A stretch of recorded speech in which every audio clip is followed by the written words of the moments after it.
Hi, Nick. It's Julie. Have you managed to find any information about accommodation in Darwin? Hi, I was just going to call you.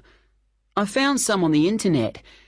There are quite a few hostels for backpackers there. The first possibility I found was a hostel called Top End Backpackers. Okay. It's pretty cheap. You can get a bed in a dormitory for $19 per person.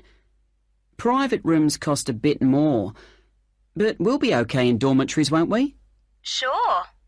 So, that hostel has parking, though that doesn't really matter to us, as we'll be using public transport. Yeah. Are there any reviews on the website from people who have been there? Well, yes. They aren't all that good, though. Some people said they didn't like the staff. They had an unfriendly attitude. That's quite unusual in a hostel. Usually all the staff are really welcoming. That's what I thought.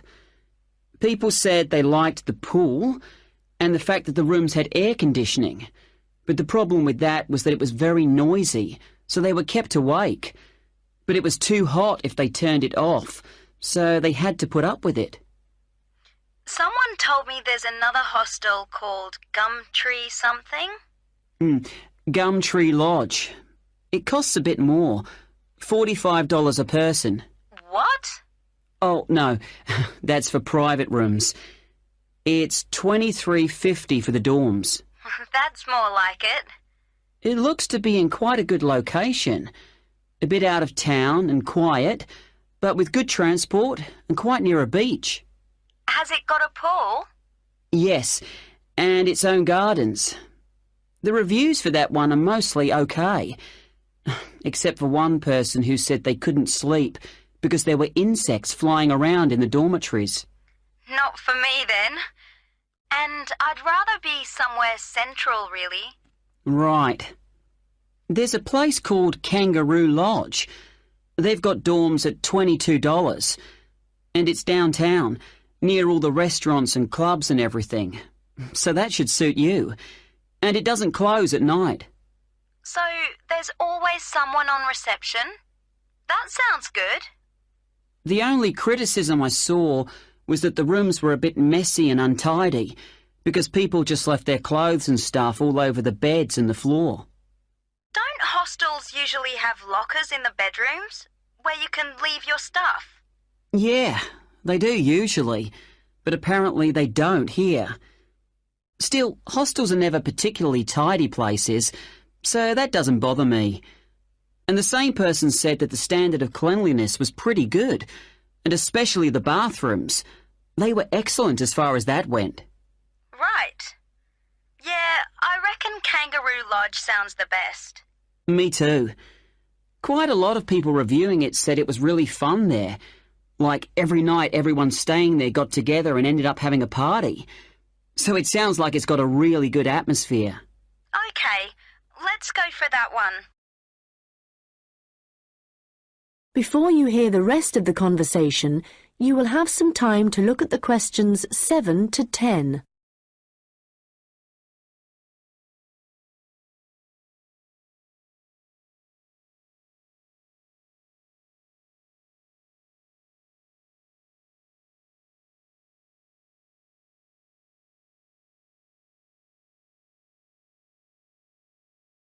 Now listen and answer questions 7 to 10. Did you get the address of Kangaroo Lodge? Yes, it's on Shadforth Lane. Can you spell that? Shadforth.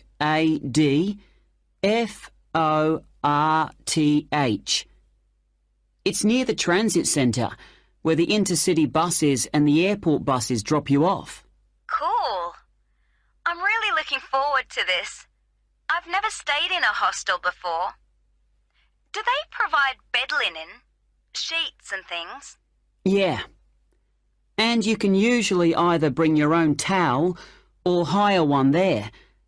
But they don't usually provide those for free. Okay. And what happens about meals? Well, you don't have to pay extra for breakfast. It varies a lot in different places, but generally it's okay. And there's usually a cafe where you can buy a snack or a hot meal for lunch. But actually, if you're really travelling on the cheap, usually for every 5 or 6 rooms, there's a kitchen where you can knock up a snack, and that saves a lot of money. Great. Right, well, shall I go ahead and book that?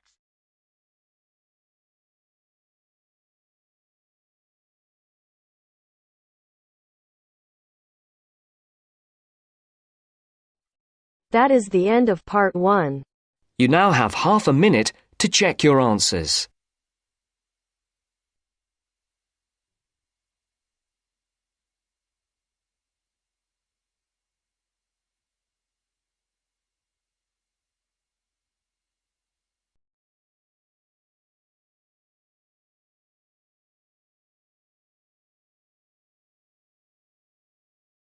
Now turns to part 2. Part 2. You'll hear a tutor and 3 students discussing their work. First, you have some time to look at questions 11 to 17.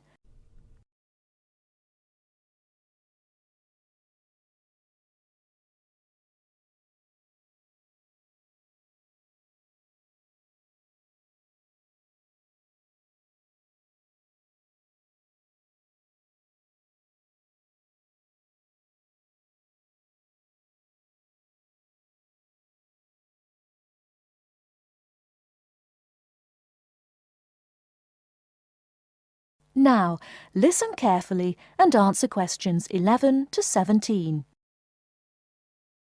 Good morning everyone. Well, in today's tutorial we're going to discuss the essays that you have to submit by the end of next week.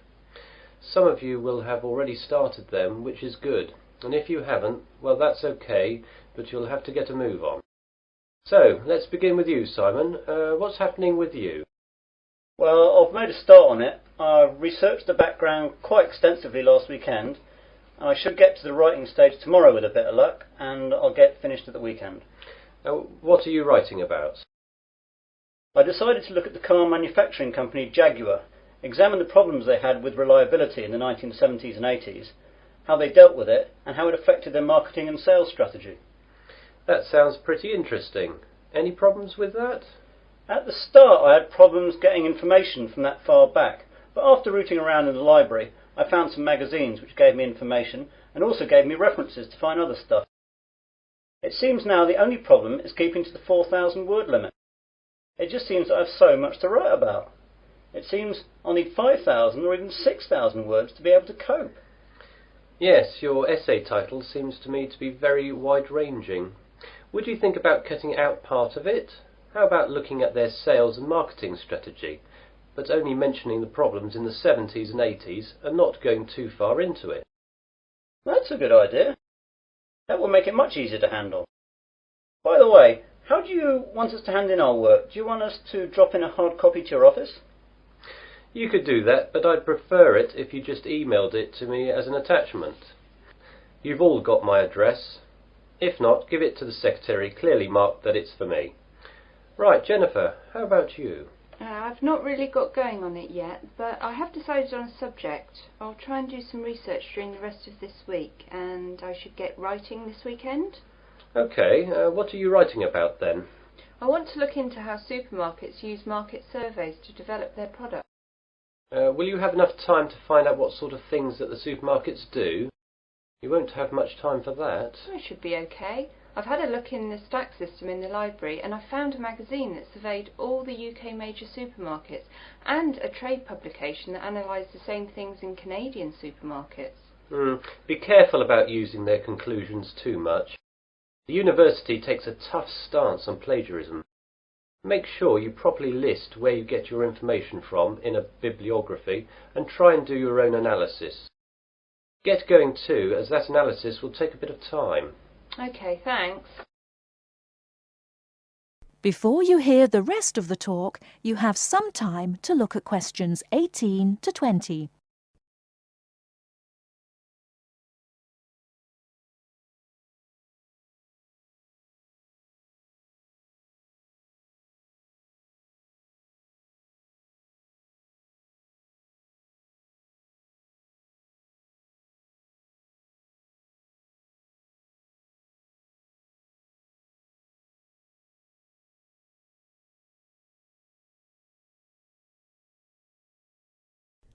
Now listen and answer questions 18 to 20. And Melanie, how is your work going? I'm a bit behind, I'm afraid. I was sick all last week and the weekend with flu. I've got a subject, I think, but I've not done any work on it yet. Is there any chance I can get an extension to the submittal date? The policy of the department is not to give any extensions unless there are extenuating circumstances. Do you have a doctor's certificate or anything? I went to the doctor's, but I didn't get a note as I didn't realise I would need it. The doctor will have a record of me, though, as I got a prescription. I'll go back and get one. Yes, do. If you get one, then there shouldn't be a problem getting an extension. Without it, though, you'll be in trouble. What subject are you considering, anyway? I thought I'd do an overview of the UK mortgage interest rates and their effect on housing sales trends over the last 10 years.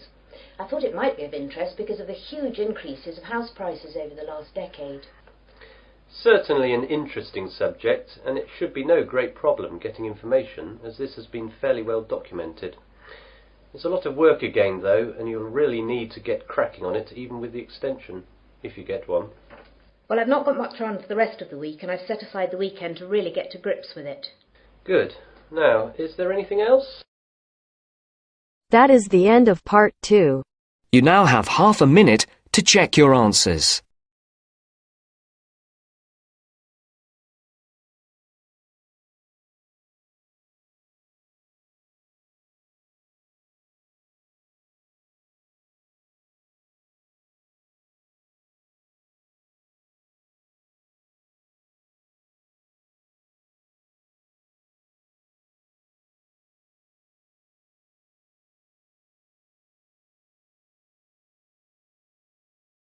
Now turns to part 3. Part 3. You will hear a woman who is going to be interviewed for a scholarship talking to a man who previously received one. Before you listen, you have 30 seconds to read questions 21 to 27.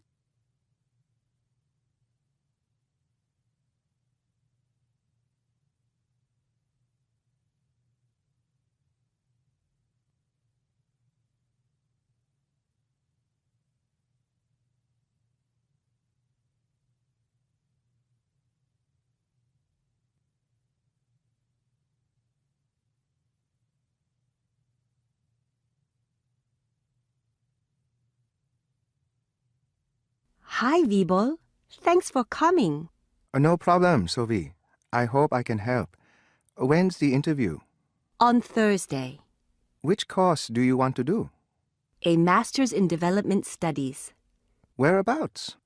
In Australia. Melbourne, actually. Well, Melbourne's a great place. I visited in my semester break.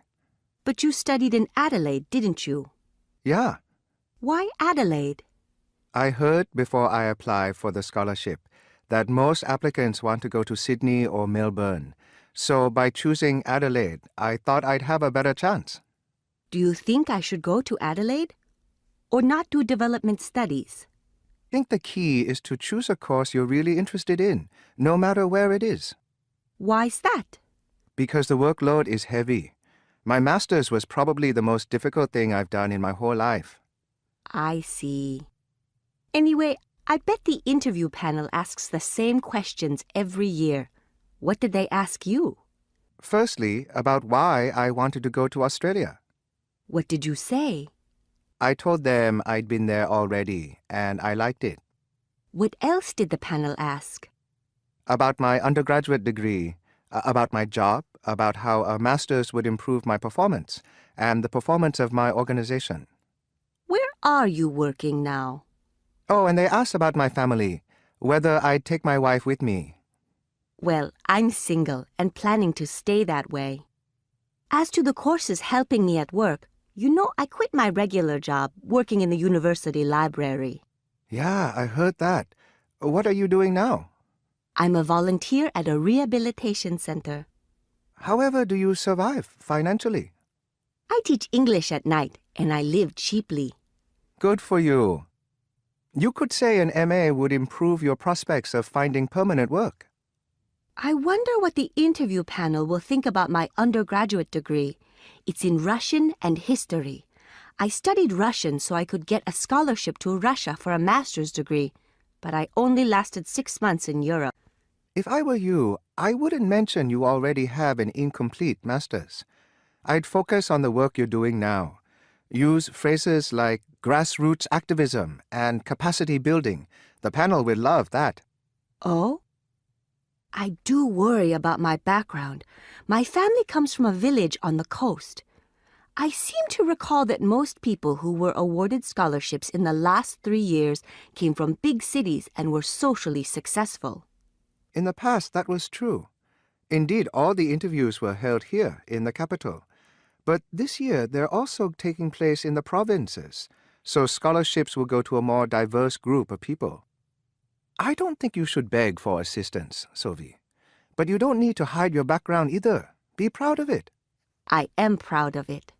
After all, it means you can empathize with the people you volunteer for. However, when you come back with a master's degree, you'll be able to mix with more influential people. I mean politically influential. I'd emphasize that if I were you. I'm not sure the selectors will want to know about my politics, but they may want to see that I'm passionate about development. Before you listen to the rest of the conversation, you have 30 seconds to read questions 28 to 30.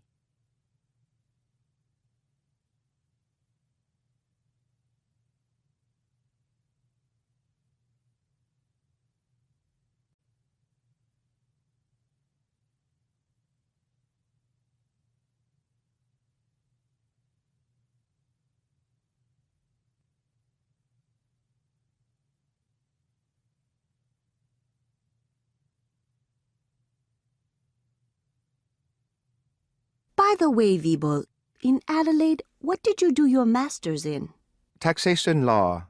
And what are you doing now? I set up a restaurant. A restaurant? With a master's in taxation law? Taxation is a nightmare here. To be honest, Sophie, I just want an easy life. That is the end of part 3. You now have half a minute to check your answers.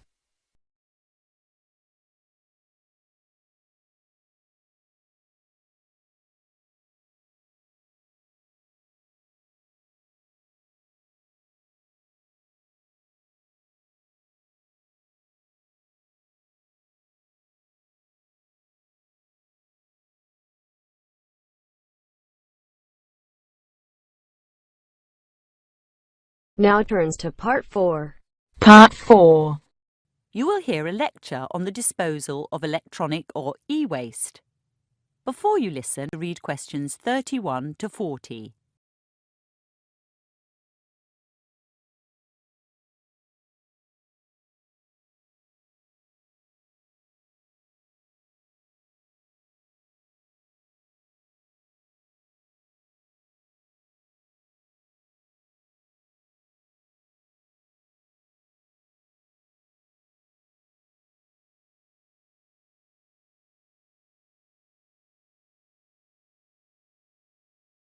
Normally in this class, we design and evaluate apps, and we'll get back to that tomorrow.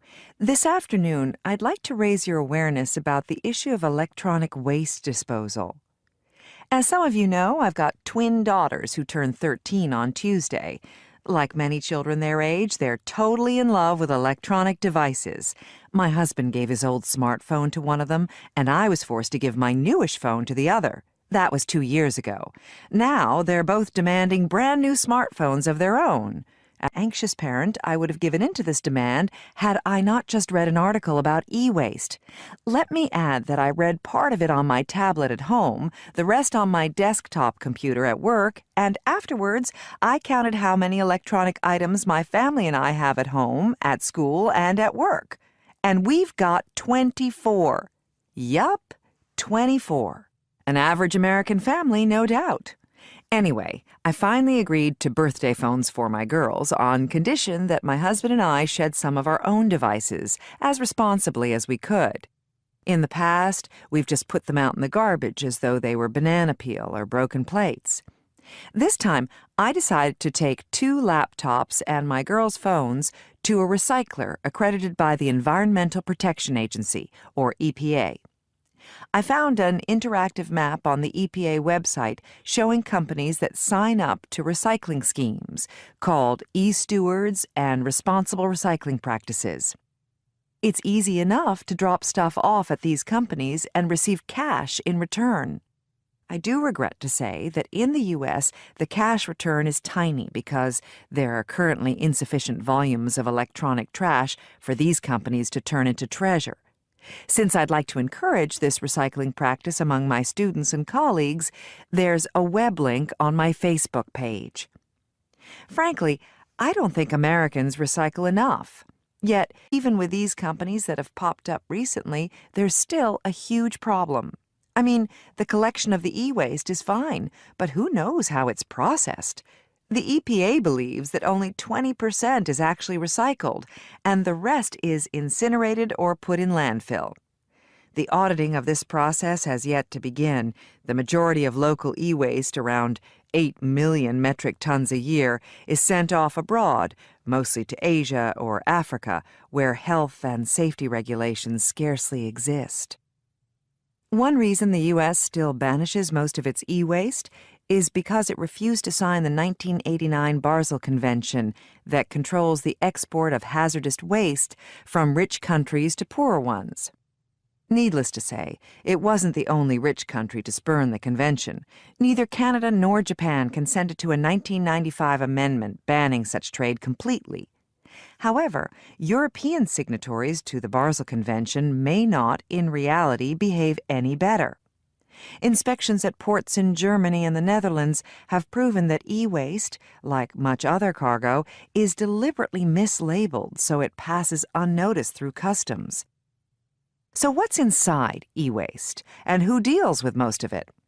Well, the list of chemicals is very long indeed. An average smartphone contains around 60 different chemical elements. Heavy metals, like lead and mercury, exist alongside arsenic, beryllium, cadmium, and polyvinyl chloride, all toxic to humans in quite small amounts. When electronics are incinerated, unless at extremely high temperatures, many more toxins are produced, including halogenated dioxins and furans, which seriously contaminate the food chain. India and China are two major processors of e-waste. At present, the city of Guiyu in Guangdong province in China is considered the world's e-waste capital. American, Japanese, and European containers loaded with e-waste arrive in Guiyu hourly. But these days, there's also considerable waste from the rest of China itself. The EPA estimates that by 2020, 100 million metric tons of e-waste will be produced globally each year, and of that, only an infinitesimal amount will see its way back into more electronic products. So, designing apps for this digital age is important. As an extra assignment, I'd like those of you who are interested to create one that lets users responsibly end the lives of their many electronic devices. That is the end of part 4. You now have half a minute to check your answers.